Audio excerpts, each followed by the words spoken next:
never friends. We never spoke to each other, only on the set. The days of thinking television was just a form of harmless entertainment might be over. For decades, audiences watched their favorite shows without knowing what really happened behind the cameras. But what Jimmie Walker revealed about Good Times in recent interviews has completely changed how people see this groundbreaking series.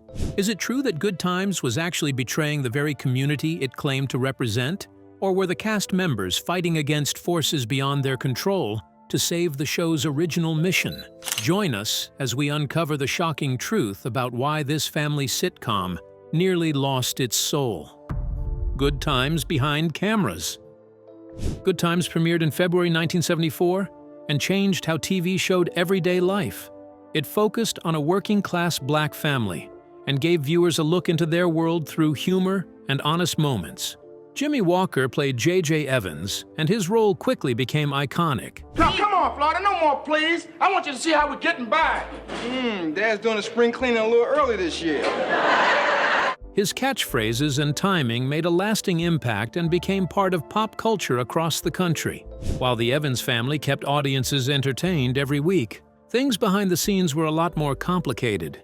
Cast members and producers didn't always agree on the direction of the show, and those creative differences led to real tension.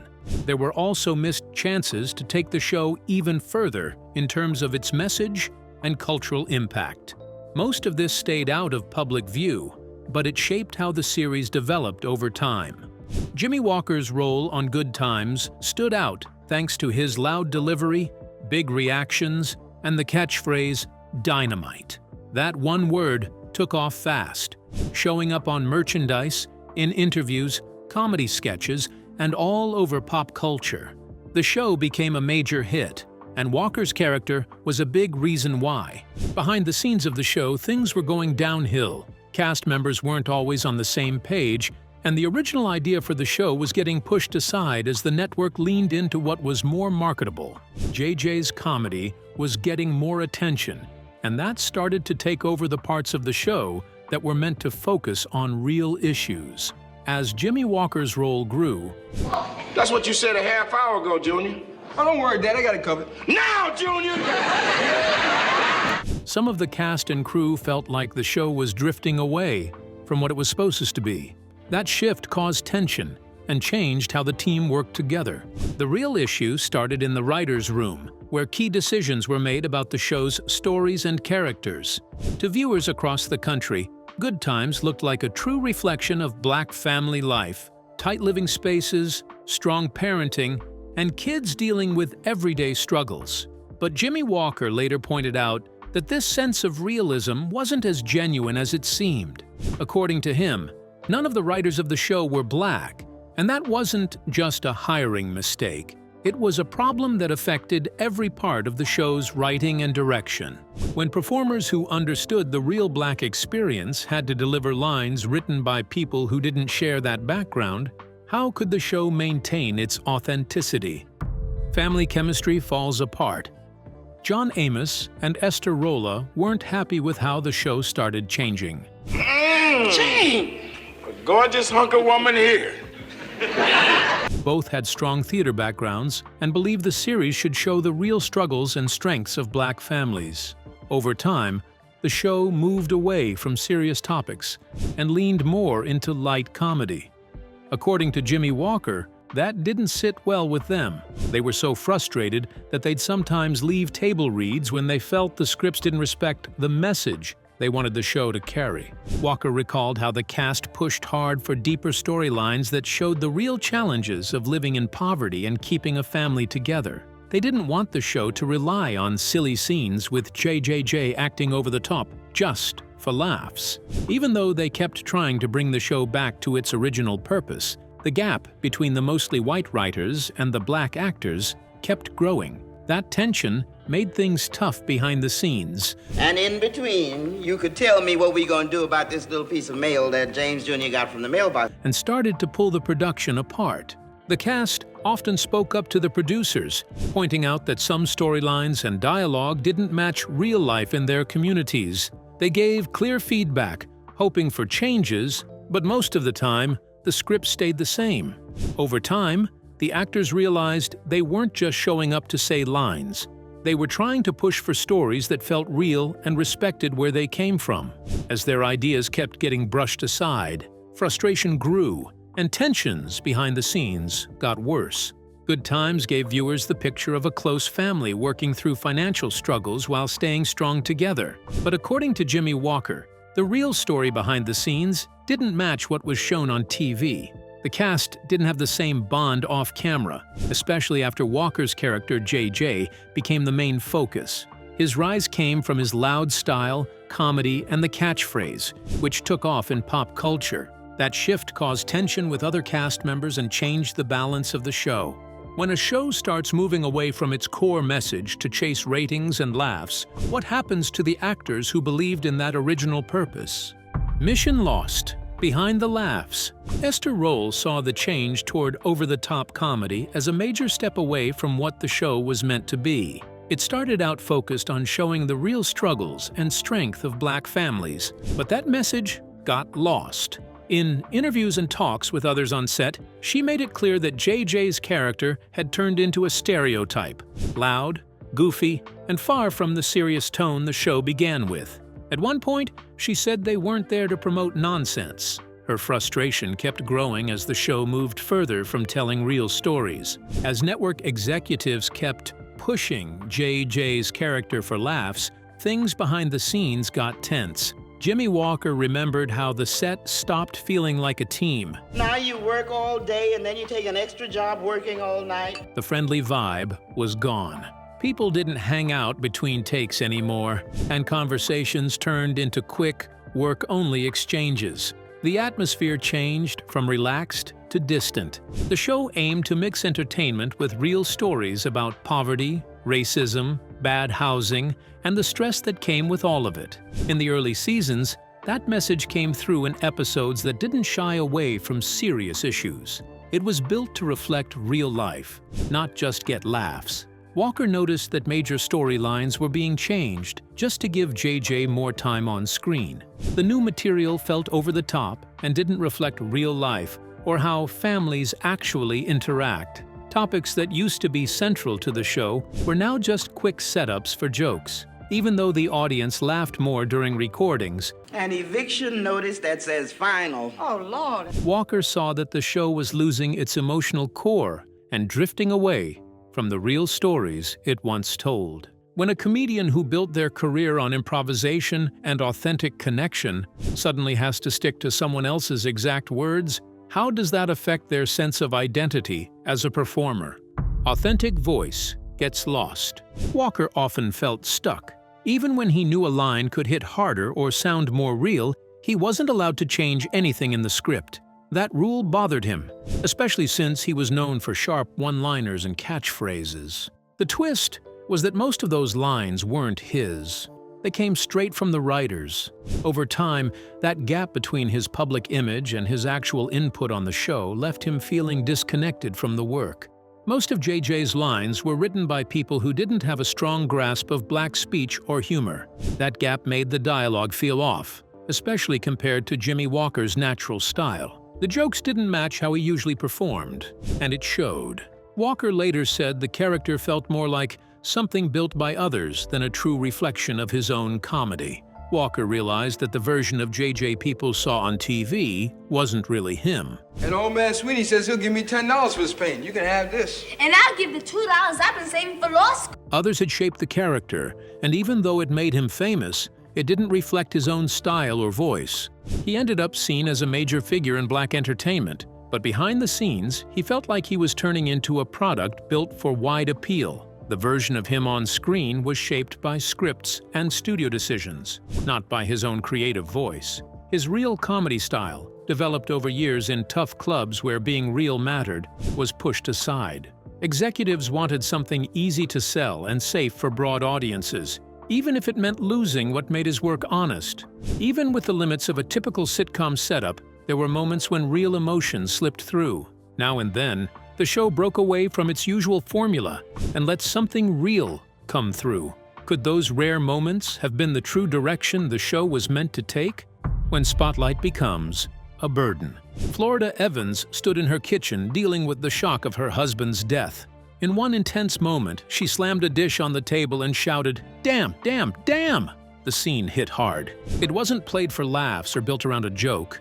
It broke through the usual sitcom setup and showed real pain without trying to soften it.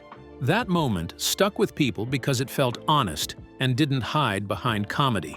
The audience came in expecting laughs, but that scene with her caught everyone off guard. Walker was struck by how real and honest her performance was.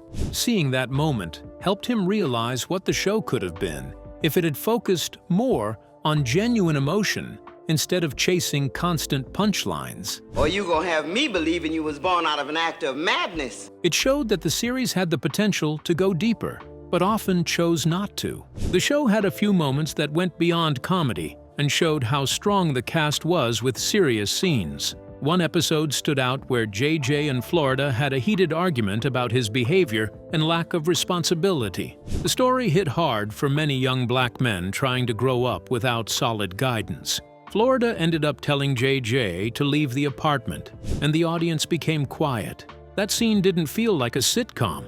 It felt real, and it showed problems many families deal with. The spotlight that once felt like a big break started to feel more like pressure for Walker. His role as J.J. Evans made him a major public figure, with attention coming from all directions. Off camera, the more serious episodes often started arguments among the writers and crew. Cheer him up a little. Ma got some news that'll cheer everybody up. Walker remembered how things got tense whenever the show tried to dig into deeper topics. Those few moments showed what the show was capable of if the network had been open to telling more layered stories, instead of sticking to the usual comedy routine. The show had the reach and the audience to do more, but behind the scenes, deeper stories often led to conflict. Was the pressure to stay funny holding back something more meaningful? Golden Era becomes too heavy. It wasn't that the other actors didn't like Walker as a person. They actually respected his comedic skills and understood he was a major reason the show became so popular. The real issue was how his growing fame started throwing off the entire balance of the series. Producers kept demanding more scenes focused on J.A.J., which slowly killed the ensemble feel the show originally had.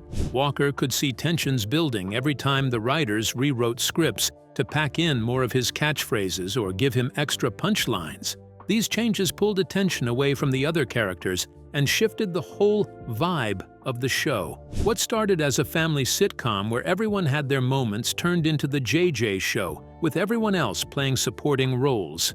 The original group chemistry that made the Evans family feel real just couldn't survive that kind of imbalance. Things finally came to a head one day when a crew member got fed up with Walker's growing control on set. The crew member snapped at him and brought up Esther Rowley, Just cut down on the grease and the fat, and fried foods. basically saying Walker needed to show her more respect. This wasn't just about men versus women. It was about recognizing that Rowley had real power and commanded attention wherever she went. She had a strong voice that people listened to, and when she walked into a room, everyone knew she meant business. Even when surrounded by executives and producers making all the big decisions, Rowley stood her ground and made sure people took her seriously. Good Times finished its run in August 1979 with no fanfare at all. The screen just went black, and that was it.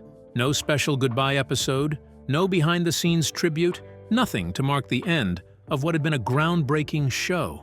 Jimmie Walker said it felt like someone had cut him off in the middle of talking, or like telling a joke that bombed completely. There wasn't even a rap party to celebrate all the work they had put in over the years. The whole thing was pretty awkward. Here was a show that had made television history by putting a working-class black family front and center, and it just ended with a whimper. Walker's rising fame had actually made things worse between him and his castmates instead of bringing them together. Success had somehow turned into a wedge that pushed everyone apart rather than something they could all celebrate together. Looking back at those early days shows just how much the series had changed by the time it wrapped up. When did success stop feeling like a victory and start feeling like a burden for everyone involved? Big start, rough finish. Good Times started in February 1974 and quickly became popular. It was renewed for another season and ranked as one of the top shows in the country. During its first full year, it was watched by over a quarter of American households every week. That season, 3 of the top 10 shows were about black families. Over time, the show's ratings dropped. This happened partly because the time slot kept changing and because John Amos left the cast. The last 2 seasons saw a big decline in viewers. In 2020, Netflix announced an animated version of the show, with Carl Jones first set to lead it. The new series, called Good Times, Black Again, came out on April 12, 2024. It focused on the newer generation of the Evans family and featured actors like Jay Farrow. The goal was to bring the show back in a fresh way, but the animated version was not well received. Fighting! Wally! Critics and viewers disliked the animation style and felt the humor was rude and offensive. Many said it didn't feel connected to the original show, except for a few mentions of James Evans. The reboot missed the emotional depth and meaning that made the original Good Times special. When studios tried to bring back the show without understanding what made it work in the first place, they repeated the same mistakes that had damaged the original. How can networks keep missing the point when they try to recreate something that was already broken? Dreams that never materialized. Years after leaving Good Times, Jimmie Walker looks back with mixed feelings. He respects what the show achieved, but still feels it missed key chances. Despite its success, he believes something important was left out. Walker thinks the show could have told deeper stories about black families, their challenges, victories, and everyday realities. Instead, it often stayed on the surface, leaning too much on jokes and simplified portrayals that didn't show the full picture. He remembers how things on set started to fall apart. The cast didn't feel like a team anymore. It was more like everyone was off doing their own thing, and the energy changed in a way that made the work harder. Instead of creating something together, Physical checkup. When I got out the Army about 20 years ago. 20 years? they were just trying to get through each day. The stress and tension kept building, and even though Walker doesn't call out anyone directly, it's clear he was let down by how it all ended. Walker believed the show had the potential to stand next to some of the most respected series of its time, like All in the Family, The Mary Tyler Moore Show, and MASH, but that version never had the chance to grow. Network decisions and commercial demands kept it from reaching that level. Walker doesn't regret being part of it, but he still feels the weight of what was lost. The gap between what the show became and what it could have been stays with him. Good Times wasn't just another show chasing ratings. It had the chance to show real stories about black families, push back against old stereotypes, and open up serious conversations about race and poverty. My dream boat was Jimmy Phillips, but his motor was too fast for me. But that potential often got lost. Network decisions leaned toward easy laughs instead of deeper storytelling. In the end, the show's legacy isn't only about what it gave viewers, it's also about what it came close to doing, but never fully reached. Should writers' rooms include voices from the communities they're portraying? And can a show stay true to its mission when fame starts driving all the decisions? Share your thoughts with us in the comments section. Remember to like, share, and subscribe for more. Also, click the next video showing on your screen. You will enjoy it.